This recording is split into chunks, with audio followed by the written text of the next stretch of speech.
Buenas tardes a todas y a todos. Es un placer para mí estar aquí con ustedes. Soy María Isabel Vidal Esteves, soy profesora en la Universidad de Valencia, en España, y junto con mi compañero Guillermo Murcia López, que es coordinador en la Unidad Pedagógica Hospitalaria de la FE de Valencia, hemos preparado este seminario sobre la situación de escolarización del alumnado hospitalizado en España, concretamente desde la mirada de la legislación de aquí, de la Comunitat Valenciana.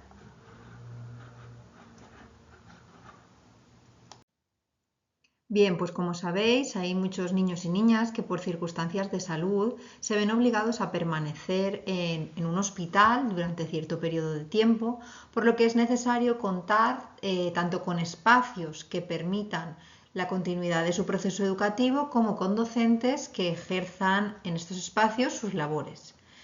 González y Polaino afirman que a principios de la década de los 70 fue cuando los pedagogos empezaron a hacer sus primeras intervenciones en el ambiente hospitalario con diversos fines y bajo la influencia de múltiples teorías. La pedagogía hospitalaria se refiere en la actualidad a la educación impartida a niños y niñas y adolescentes que, debido a su estado de salud, se encuentran hospitalizados o convalecientes en casa.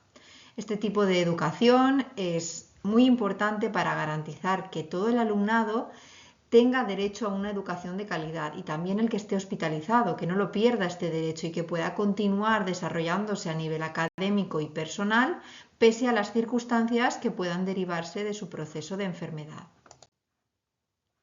De acuerdo con Castillo, los objetivos de la pedagogía hospitalaria son precisamente proporcionar un apoyo efectivo al niño o a la niña, tratar de disminuir el rezago escolar, reducir la ansiedad y otras emociones negativas que surgen a veces como consecuencia de la hospitalización, proporcionar apoyo socioemocional y, por último, fomentar la actividad, procurando que el niño y la niña ocupen provechosamente su tiempo.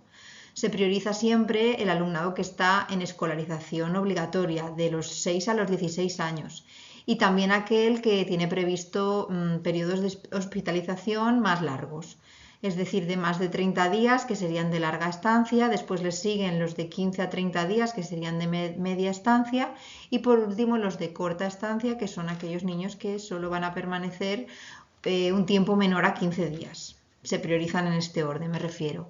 A continuación vamos a hablar un poco sobre la situación en España y concretamente en la Comunitat Valenciana.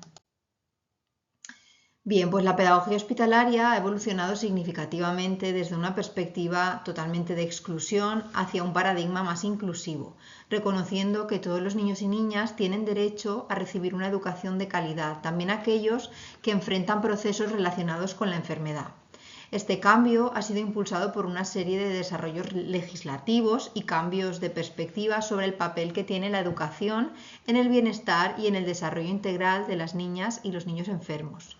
Históricamente, los niños que estaban hospitalizados eran totalmente excluidos y marginados del sistema educativo, ya que las instituciones no contaban con las estructuras necesarias para poder atender a sus necesidades específicas. Sin embargo, la Convención sobre los Derechos del Niño en 1989 y la Convención sobre los Derechos de las Personas con Discapacidad en 2006 fueron sentando las bases para un cambio de paradigma, destacando el derecho de todos los niños y niñas a recibir una educación inclusiva y equitativa. En España, concretamente, la Ley Orgánica 3/2020 de 29 de diciembre, que se conoce como la LOMLOE, y que modifica la Ley Orgánica 2/2006 del 3 de mayo, que es la LOE, refuerza este compromiso de promover una educación inclusiva que garantice que todos los niños y niñas, estén incluidos también aquellos con enfermedades, tengan acceso a una educación de calidad y establece que son las administraciones educativas las que tienen que asegurar la atención educativa al alumnado enfermo, proporcionando todos los recursos que sean necesarios para ello. Este marco legislativo ha facilitado la transición hacia prácticas inclusivas que no solo aseguran la continuidad del aprendizaje a nivel académico, sino también el bienestar emocional y social de los estudiantes. Según García Álvarez, un enfoque holístico en la pedagogía hospitalaria es clave, ya que considera tanto el bienestar emocional como el académico del niño y destaca la necesidad de esas colaboraciones efectivas entre el personal educativo y el sanitario. Castillo sostiene que el hecho de que este alumnado sea paciente de un hospital les impide la asistencia a sus centros educativos de manera regular y esto les provoca, además de molestias las propias de la enfermedad, una situación de miedo y estrés que viene asociado a ella. De hecho, los 4 objetivos de la pedagogía hospitalaria, de acuerdo con Blanco y Latorre, son el desarrollo de los aspectos cognitivos, del desarrollo motriz, el afectivo y el social. Y esta forma de escolarización es esencial para poder mantener al alumnado hospitalizado, en cierta manera, en contacto con su vida habitual.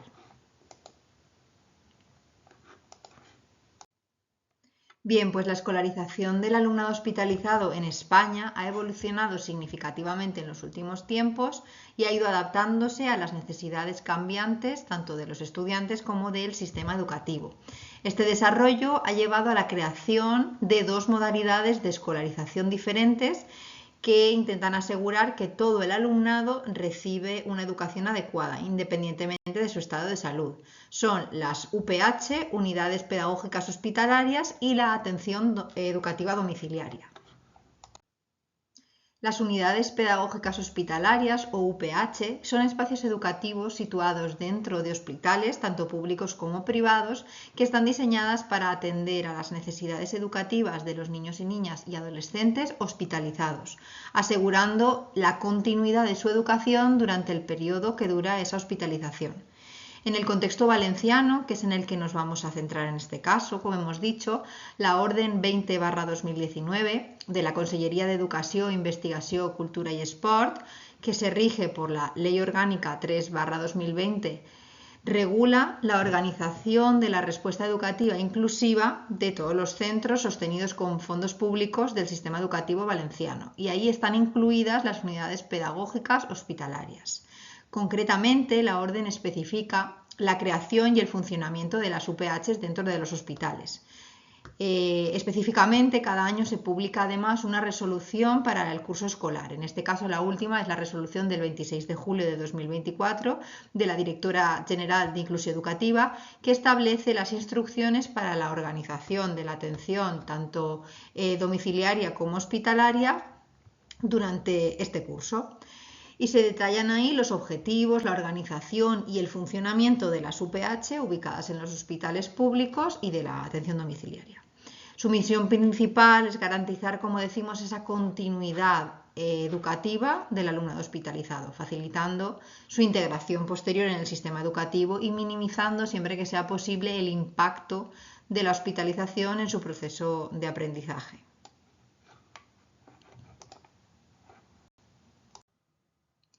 Entre sus objetivos se destaca asegurar que el alumnado hospitalizado continúe su proceso educativo de una manera similar a la que lo hacen sus compañeros en el aula ordinaria, facilitar la reincorporación al centro educativo cuando acabe la hospitalización y proporcionar apoyo emocional y psicológico para ayudar al alumnado a enfrentar la enfermedad y el proceso de hospitalización. Respecto a la organización y el funcionamiento, se concreta que las UPH deben estar dotadas de recursos materiales y humanos adecuados, incluyendo docentes especializados y capacitados y material didáctico adaptado. Se debe promover la coordinación entre el personal educativo y el sanitario para adaptar las actividades educativas a las necesidades individuales de cada estudiante. Y la normativa también establece la necesidad de adaptar el currículum y las estrategias de enseñanza a las capacidades y limitaciones de cada estudiante en cada situación, en colaboración siempre con el equipo médico. La UPH, por último, debe fomentar el uso de las tecnologías de la información y la comunicación para mantener el contacto estrecho con el centro educativo y facilitar el acceso a recursos educativos en línea. De acuerdo con la resolución del 26 de julio de 2024, cada unidad pedagógica hospitalaria tendrá un espacio para realizar la docencia directa con el alumnado hospitalizado y este deberá reunir una serie de condiciones. Deberá ser accesible para el alumnado y estar próximo a las zonas y servicios en los que ellos estén ingresados. Deberá estar dotado con el mobiliario y el equipamiento equivalente al de las unidades escolares ordinarias, considerando las adecuaciones que pueda necesitar el alumnado que allí se atiende, y deberá contar con los medios necesarios para el uso de, como decíamos, las tecnologías de la información y la comunicación. Además, en las aulas se realizará un registro diario y una valoración de las intervenciones llevadas a cabo durante la semana. Estas unidades, en general, no solo proporcionan un entorno educativo seguro y adaptado, sino que también están equipadas con materiales didácticos y tecnológicos actuales y adaptados, y el personal tiene que estar especializado y capacitado para trabajar siempre en estrecha colaboración con los equipos médicos e ir adaptando el currículum y las estrategias de enseñanza y aprendizaje a todas las capacidades, necesidades y limitaciones de cada estudiante y en cada momento, como apunta Lázaro Caballero. La atención educativa hospitalaria debe garantizar esa continuidad, como decimos, del proceso de enseñanza y aprendizaje y favorecer el equilibrio personal y emocional, reforzando el sentimiento de pertenencia al grupo de referencia de su centro escolar. Esta siempre debe desarrollarse en términos de acompañamiento educativo, de promoción del bienestar socioemocional y de detección de necesidades educativas derivadas de las condiciones personales de salud. La atención educativa hospitalaria se impartirá siempre atendiendo a criterios pedagógicos según el estado de salud del alumno o de la alumna y con la autorización de la familia o de los representantes legales. Y debe garantizarse siempre el vínculo, como decimos, con el sistema educativo a través de esa coordinación para intercambiar toda la información que sea posible del ámbito educativo y continuar en la medida de las posibilidades con el proceso de aprendizaje y de evaluación. Por su parte, la atención educativa domiciliaria es aquella que se ofrece a los estudiantes que debido a su condición médica no pueden asistir a la escuela, pero o bien no pueden asistir a las UPH tampoco o no lo necesitan y se considera que es mejor que permanezcan en su hogar. De acuerdo de nuevo con la resolución del 26 de julio, el alumnado destinatario es aquel entonces que por prescripción médica está convaleciente en su domicilio por un periodo superior a 2 meses, luego hablaremos de qué pasa cuando es inferior, y está escolarizado en centros ordinarios, en los que cursa enseñanzas o bien de educación infantil, que sería de los 3 a los 6 años, educación primaria, que aquí en España sería de los 6 a los 12, educación secundaria obligatoria entre los 12 y los 16 años y bachillerato de los 16 a los 18. Y también puede estar escolarizado en un centro de educación especial que incluye la transición a la vida adulta, que sería desde los 3 hasta los 21 años. El alumnado que tenga enfermedades crónicas que conlleven periodos de convalecencia intermitente también puede acogerse a esta atención educativa domiciliaria siempre que el informe médico prevea que su convalecencia intermitente se prolongará durante al menos 4 meses. La atención educativa domiciliaria es de nuevo una medida de carácter temporal para este alumnado. El profesorado que imparte atención educativa domiciliaria visita con regularidad al estudiantado en sus hogares, proporcionando una atención individualizada y adaptada al máximo a sus necesidades particulares. Según la resolución, estos estudiantes deben recibir una educación de calidad y para ello está esta resolución, para velar por ello, con el apoyo necesario para facilitar, siempre que sea posible, su aprendizaje y su bienestar emocional. La dedicación horaria difiere según la etapa, pero debe coincidir siempre con el calendario lectivo que corresponda al curso escolar y en un horario que coincida con la jornada escolar. La jefatura de estudios es la que organizará este horario según los criterios pedagógicos y velando siempre por el interés del menor. Seguimos hablando de atención domiciliaria y en este caso hablamos de cómo se compatibiliza con la vida de ese niño en situación de enfermedad. Y es que para garantizar esa compatibilidad con todos los tratamientos médicos que pueda tener y el seguimiento sanitario, la familia debe ir informando de todas las citas que haya programadas con previsión para que el docente pueda reorganizar el horario dentro de las posibilidades. Además, la atención educativa domiciliaria superará, siempre que sea posible, las 2 horas al día y los módulos horarios de docencia directa en el domicilio, según determina la ley, son para el segundo ciclo de educación infantil y para educación primaria 7 horas lectivas a la semana y media hora semanal que se emplea para reunirse, para coordinarse con el centro en el que está escolarizado el alumno. Para la educación secundaria son 5 horas lectivas a la semana en cada uno de los ámbitos, sociolingüístico y científico, lo que equivale a 1 hora diaria de clase en cada ámbito y a 1 hora semanal para la reunión de coordinación. Y por último, para bachillerato, el profesorado designado tiene que dedicar 6 horas lectivas a la semana al acompañamiento personalizado en el domicilio y 1 hora semanal para la coordinación con el tutor o la tutora y con el profesorado del centro de referencia.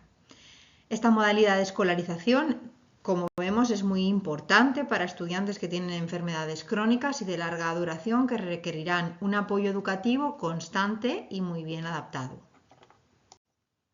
El personal docente siempre se intenta que sea lo más adecuado posible, por ello, según la etapa y las necesidades del alumnado, se proponen distintas formas de organización. En educación infantil y en educación primaria, con carácter general, se designa docentes que sean respectivamente de educación infantil y de educación primaria, y para el alumnado con necesidades específicas de apoyo educativo se emplea profesorado de la especialidad de pedagogía terapéutica. En educación secundaria se designa también profesorado de educación secundaria y además de las especialidades que permitan impartir los ámbitos sociolingüísticos y científicos. Y para el alumnado con necesidades específicas de apoyo educativo, de nuevo, según el perfil, se pueden proponer maestros de la especialidad de pedagogía terapéutica. En bachillerato se puede designar profesorado según la modalidad de bachillerato que curse el estudiante, o también profesorado de orientación educativa de acuerdo con las necesidades del alumnado. Y por último, en los centros de educación especial se designa siempre docentes de la especialidad de pedagogía terapéutica. En los casos en los que el informe médico dice que la convalecencia debe ser inferior a los 2 meses o se prevé inferior, no se inicia este trámite, como hemos dicho antes. Entonces no se comienza la atención educativa ni hospitalaria ni domiciliaria y corresponde al centro educativo planificar y prestar la atención educativa que considere durante ese periodo. Para ello, el tutor o tutora, bajo la supervisión de la jefatura de estudios, organiza esta atención de acuerdo al siguiente procedimiento. Primero se reúne con la familia del alumno para analizar la situación y valorar cuáles son las condiciones para facilitarla, y junto con el equipo educativo se concreta el calendario de reuniones y cómo se establecerá una comunicación fluida con la familia para que puedan participar de una manera activa. Se concretan también las formas de interacción que se consideren más adecuadas para el alumno, contemplando siempre las posibilidades ofrecidas por las TIC, que veremos que son muchas. También se contemplan las condiciones para realizar las actividades y las pruebas de evaluación sobre todo, y se prevé cuáles van a ser las actuaciones que se van a llevar a cabo para facilitar la posterior reincorporación a la actividad lectiva presencial y que estarán recogidas en el plan de transición. En general, de ambas modalidades, tal y como concreta la Orden 20/2019, es necesario fomentar la coordinación entre el personal educativo y del centro sanitario. Es lo más importante para poder adaptar al máximo las actividades a todas las necesidades individuales de cada situación. Y además existe un equipo de apoyo que se encarga de coordinar y supervisar todas estas actuaciones en los dos contextos. La normativa además establece el uso de las TIC como una buena forma de hacerlo, ¿no? de mantener este contacto con el centro de origen y también de facilitar el acceso a recursos en línea. En cuanto a la evaluación, esta debe ser flexible, personalizada, debe estar enfocada al máximo en el progreso individual de cada estudiante y valorar el esfuerzo y la resiliencia. En cuanto a la inclusión, es necesario que se vele porque el alumnado participe en todas las actividades del centro, haciendo que tanto como sea posible éstas se adapten a sus características y limitaciones, para fomentar al final una inclusión educativa y social en toda su comunidad. Y por último, la normativa enfatiza la importancia de proporcionar un apoyo emocional y psicológico para ayudar a todo el alumnado a enfrentar esta enfermedad, este proceso de enfermedad y de hospitalización. Bien, pues con todo ello vemos que la pedagogía hospitalaria requiere una serie de enfoques didácticos y metodológicos concretos que se adapten a esas necesidades únicas, puntuales y excepcionales que tienen los estudiantes en contexto de enfermedad. A continuación se analizan brevemente cuáles son estos aspectos, ¿no? el rol docente, la gestión del aula, la evaluación, la selección de contenidos y el uso de las tecnologías como aspectos que se consideran relevantes para su buena puesta en práctica.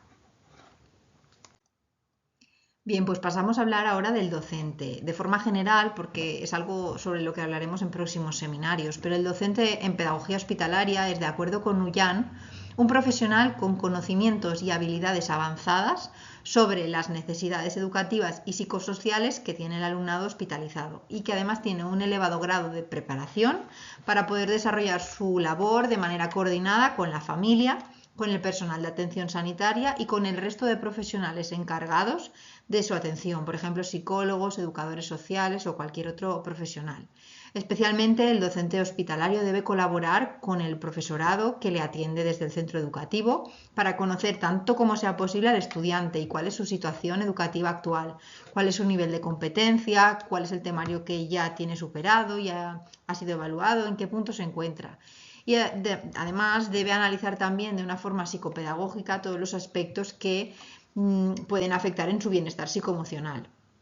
Polaino en 1990 mencionaba que el docente en el contexto hospitalario debe cumplir dos funciones básicas. La primera es educar al niño hospitalizado en función de su enfermedad y del estado psicobiológico en el que se encuentra. Y la segunda es colaborar con el personal sanitario, siendo consciente siempre de que la curación, la salud, es la meta prioritaria a la que se ha de subordinar cualquier otro aprendizaje. Dentro de las unidades pedagógicas hospitalarias, la coordinación se desarrolla en agrupaciones pedagógicas hospitalarias, APH. La composición de estas está formada por todo el personal de la plantilla docente de las unidades pedagógicas hospitalarias adscritas y cada una cuenta con una persona coordinadora. Se pueden designar además de la propia coordinación otras figuras si existen más de 8 docentes. Estas pueden ser el coordinador o coordinadora de tecnologías de la información y la comunicación, el coordinador o coordinadora de formación y el coordinador o coordinadora de igualdad y convivencia. El tema de la gestión del aula en un entorno hospitalario presenta ciertas particularidades que se relacionan con la variabilidad de capacidades y necesidades que tienen los estudiantes en cada momento. Los maestros deben ser flexibles y creativos y adaptar las estrategias de enseñanza y los materiales didácticos para acomodarse a las condiciones de salud que pueden ser fluctuantes en los estudiantes en cada momento. Según León Simón, las actuaciones pedagógicas en entornos hospitalarios deben centrarse en crear un ambiente donde los estudiantes, a pesar de sus condiciones y situación, se encuentren tranquilos, incluidos, apoyados y cómodos en su proceso educativo. Esto significa de nuevo que el docente esté en constante coordinación, parece repetitivo, pero es esencial, con el personal sanitario, para ajustar siempre la carga de trabajo, los tipos de actividades y las expectativas al estado de salud que tiene el alumno a cada momento, individualizándolo al máximo y adaptándose a él. Ullán destaca que los docentes en este contexto no solo son facilitadores del aprendizaje, sino principalmente son cuidadores de la estabilidad emocional del estudiante. Esta adaptación implica una gestión pedagógica que permita realizar ajustes inmediatos en las actividades en función del bienestar del alumno en cada momento, priorizando su comodidad y la conciliación entre el entorno educativo y sus limitaciones de salud.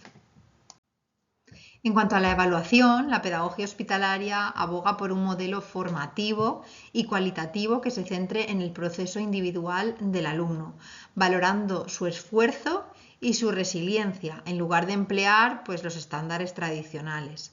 Lázaro Caballero menciona que las evaluaciones en este contexto deben reconocer especialmente los logros del estudiante en términos de adaptación y esfuerzo personal, enfatizándose en un enfoque más humano que técnico. En muchas ocasiones, afortunadamente, la estancia en el hospital es temporal, aunque varía de acuerdo con el estado de salud de cada paciente, pero de acuerdo con la resolución del 26 de julio, la atención educativa y también la evaluación debe planificarse de acuerdo con las necesidades del alumnado y ajustarse de una manera flexible a la duración del periodo de hospitalización. Además, las prioridades mencionadas anteriormente, según edad y tiempo de hospitalización que hemos hablado en función de la gravedad, También podrían establecerse otras prioridades según cómo se encuentre el alumnado. Claro, si hay alumnado más mayor pero que está en una situación de salud más grave, pues quizás se priorizan unas cosas u otras, ¿no? Eso debe valorarlo el docente en cada momento. Y la legislación enfatiza también la necesidad de adaptar las evaluaciones y las metodologías a cada una de esas circunstancias. Para implementar una evaluación efectiva, se pueden utilizar métodos como la observación directa y las entrevistas personales para conocer cuál es el desarrollo y la experiencia educativa que está teniendo cada estudiante. Según Vargas y otros, el trabajo en las aulas hospitalarias debe incluir estrategias contextualizadas que permitan la participación del estudiante según sus capacidades y asegurando un poco ese feedback constructivo, una retroalimentación relativamente rápida y que se oriente a fortalecer sobre todo su autoestima y su motivación. Decimos que la prioridad es la recuperación, ¿no?, en la salud. Según la resolución del 26 de julio, de nuevo, el personal docente que desarrolla la atención educativa, tanto domiciliaria como hospitalaria, es el que facilita al alumnado los contenidos y los instrumentos de evaluación, pero que previamente han sido diseñados por el profesorado del centro docente de referencia. ¿De acuerdo? Y en las coordinaciones, este personal del hospital debe ir informando del proceso de enseñanza y aprendizaje al tutor o tutora del aula de las distintas materias. Y además es importante saber que todas las materias deben ser evaluadas. En cuanto a la selección de contenidos, en el contexto hospitalario se debe priorizar la pertinencia y el enfoque adaptativo, centrándose en los intereses, las necesidades y las capacidades de los estudiantes. León Simón enfatiza la importancia de que los contenidos no solo respondan al currículum general, que también, pero que tengan especialmente un valor significativo para el estudiante en su proceso de recuperación. Esto implica que el docente hospitalario seleccione muy bien los temas, las actividades que puedan ayudar al estudiante a mantener esa conexión con su vida escolar, mientras está reponiéndose, ¿no?, su situación de salud. Además, es muy importante personalizar los contenidos para que estos sean motivadores, sean relevantes para los intereses y experiencias de cada alumno y alumna, y les ayuden a mantener un sentido de normalidad y de conexión con su vida escolar y extraescolar. Esto puede incluir, por ejemplo, el uso de recursos multimedia o las tecnologías, como veremos más adelante, actividades prácticas, proyectos personalizados que faciliten el aprendizaje activo y el compromiso del estudiante, como afirman Bo y Rodríguez.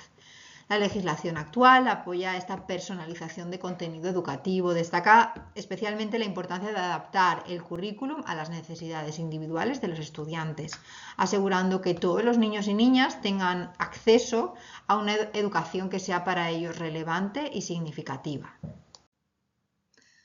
A continuación, concretamos una serie de criterios que serían interesantes tener en cuenta para la selección de los contenidos en este contexto hospitalario. El primero es la relevancia y accesibilidad. Los contenidos deben ser cuidadosamente elegidos para asegurar que sean accesibles a todo el alumnado, que sean pertinentes y que sean significativos. Vargas y otros sugieren que las actividades deben promover siempre que sea posible la participación activa y esto facilita además la comprensión por parte del alumnado. El segundo criterio es la personalización. El contenido debe estar adaptado al máximo a los intereses y al contexto cercano del alumno. Como subraya Ullan, personalizarlo ayuda a reducir la sensación de aislamiento y fomenta en el alumnado un ambiente de aprendizaje más ameno y cómodo.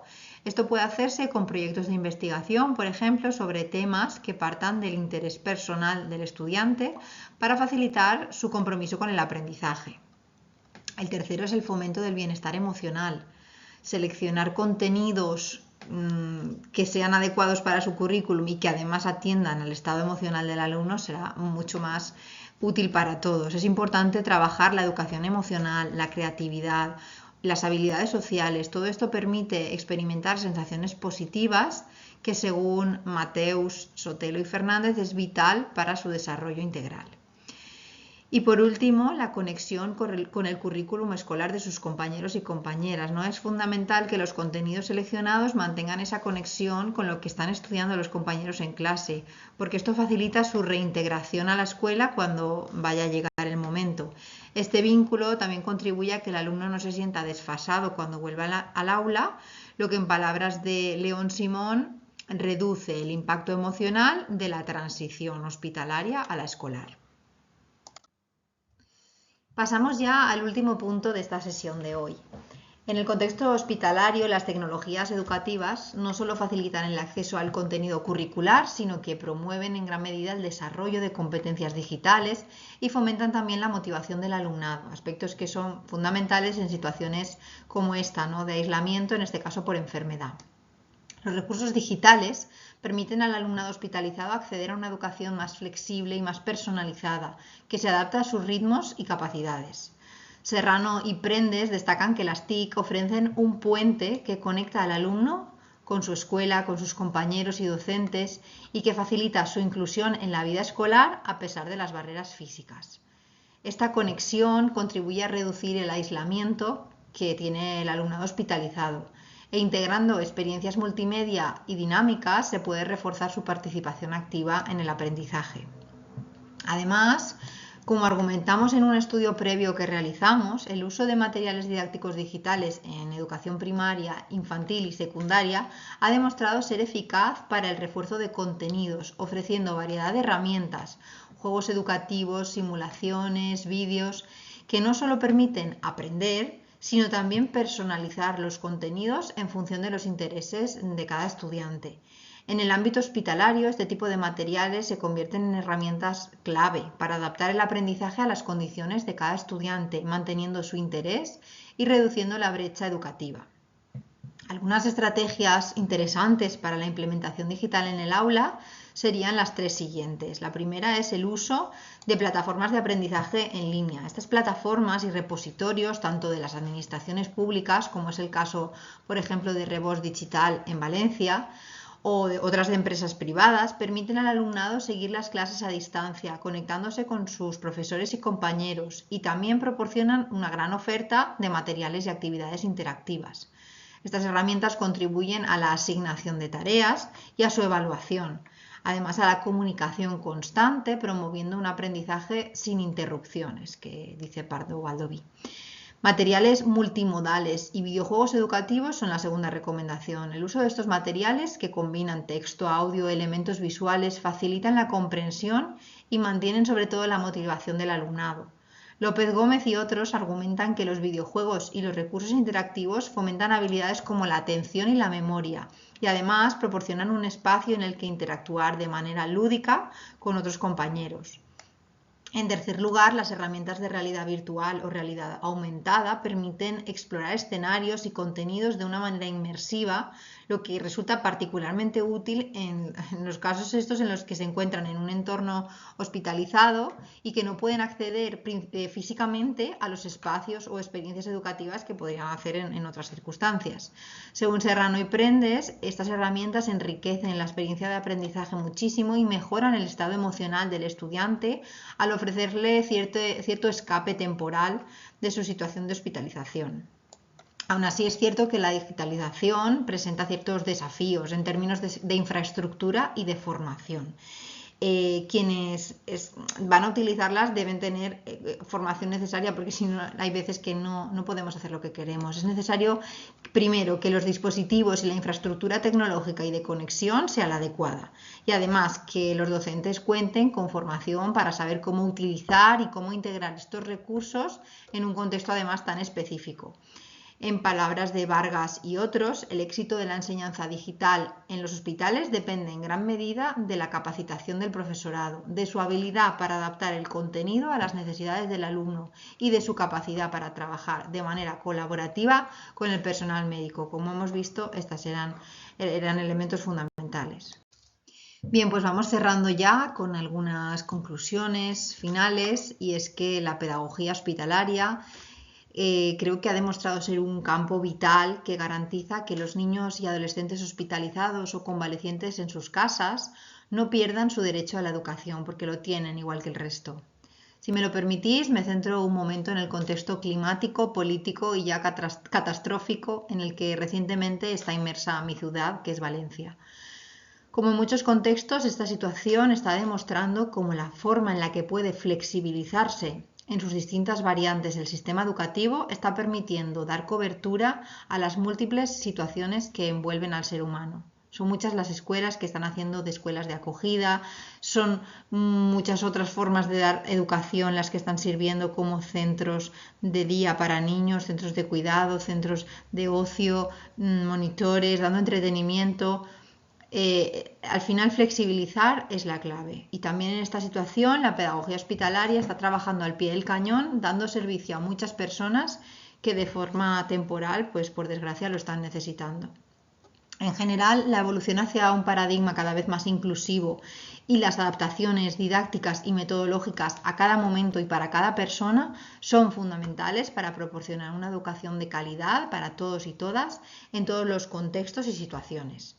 La legislación vigente en España y especialmente en la Comunitat Valenciana demuestra estar velando por proporcionar un marco robusto, un marco coherente a la implementación de estas prácticas educativas inclusivas y adaptadas, y asegurando que todos los estudiantes, independientemente de su estado de salud, puedan continuar con su desarrollo académico y personal. Este enfoque, como ya se ha comentado, facilita además de la continuidad del aprendizaje, que no es lo más importante. Lo más importante es el bienestar emocional y social de los estudiantes mientras se están recuperando, proporcionando ese sentido de normalidad y estabilidad en momentos de mayor dificultad. Bien, pues aquí les presentamos las referencias que hemos ido empleando a lo largo de esta sesión. Pueden consultarlas. Aquí siguen. Y bueno, sin más, quedamos a su disposición si tienen cualquier pregunta, y adjuntamos también aquí nuestros correos por si necesitan contactarnos en un futuro. Muchísimas gracias por su atención. Ha sido un placer.